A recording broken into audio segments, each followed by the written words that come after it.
Hey, everybody, welcome back. My name's Todd Ronan at Reality Forecast on YouTube. And there's this movement towards living very small, living minimalistically. And I just wanted to see if, Liz, you could capture that mindset and see if this is something that's going to evolve and more people are going to adopt it in the future, or because that's the only thing people will be able to afford. But Wow. Okay. Yeah.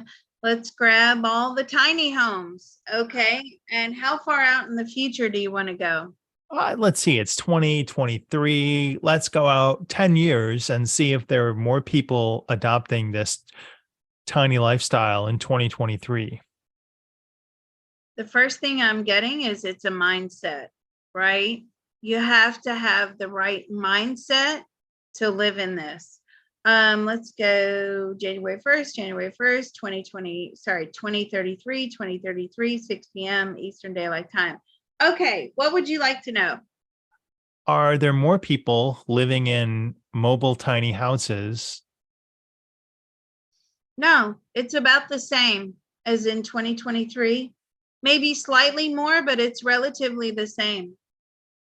And this mindset you talked about, what drives it in the majority of these people? What is the mindset? Well, these are minimalists. These are people that it's not just about amassing wealth, right? And that's the only way to do it.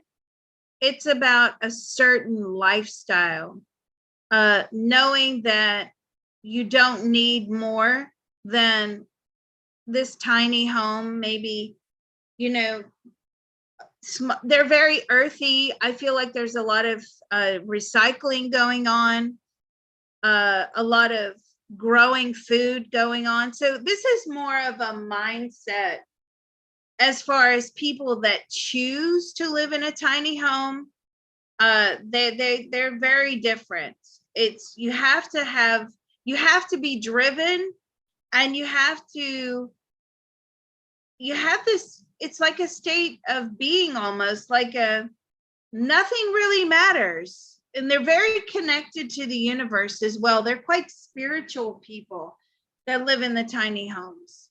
Now, I'm not So, talking about the homeless people that are being forced to live in them. yeah, that was what I was going to ask about. So they've sent hundreds of tiny homes to San Jose. I'm not sure if this really happened. This is from March, but the goal was to help people, empower them to live not in the encampments of homeless people, but inside their own home and have that autonomy. And I guess we want to see out in 2033, did that push work? Did the push work to put homeless people in California in tiny homes work? No, that did not work. Why did that not work? Because they wrecked the tiny homes. I mean, they're still not getting to the root of the problem. The root of the problem is addiction, severe mental illness, the ability to, they're not employable. They're still, not being incorporated or included in these programs of self-help and therapy and learning new skills. Like, that's just not happening. Throwing them in a tiny home is throwing them in a tiny home. Their mental illness and all of their problems are in that tiny home. And now you're asking people to live in a different way compared to how they were. I mean, what I'm getting is, and please don't judge me for this. I can only give you what I'm getting.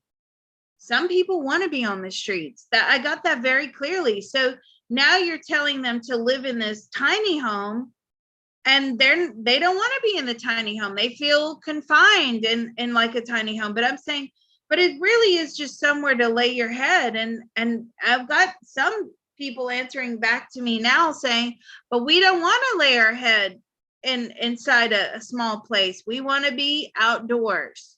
Right. So It's kind of the complete opposite of what they would want and the life they want to lead. They don't like being confined. They're drifters, you know? So this $1 billion that Newsom announced in California would open up to local governments to combat the homeless crisis in 2033. Has the homeless population diminished, and is it taken care of in California? Has the homeless population diminished? No. Has it grown? Has the homeless population in California grown from 2023? Yeah, it's gotten worse. Because again, look, I know people need food and water and shelter. I get that. But what is coming through very strongly is you can give them food, you can give them water, you can give them housing, but if you're not giving them treatment for their mental health or medical care, like they're not receiving medical care, they're not receiving like, you know, all the things that we need, clean access to, you know, clean clothes and showers and haircuts, you know, things like that. And it's, they need mental health. They need help. These people are not just there through poverty. They're more there, and I'm not trying to make a blanket generalization, but what I'm picking up is they're more there through mental health reasons than anything else. Yeah, some people are poor. I'm not talking about the poor people that are living out of their car or their truck that are still going to work every day. That's not included here. The people that are on the streets, that are visible on the streets, that are, you know, shoplifting, closing down businesses, people are fleeing California to get away from all of this. Those people have addictions and mental illness. So unless you tackle those issues,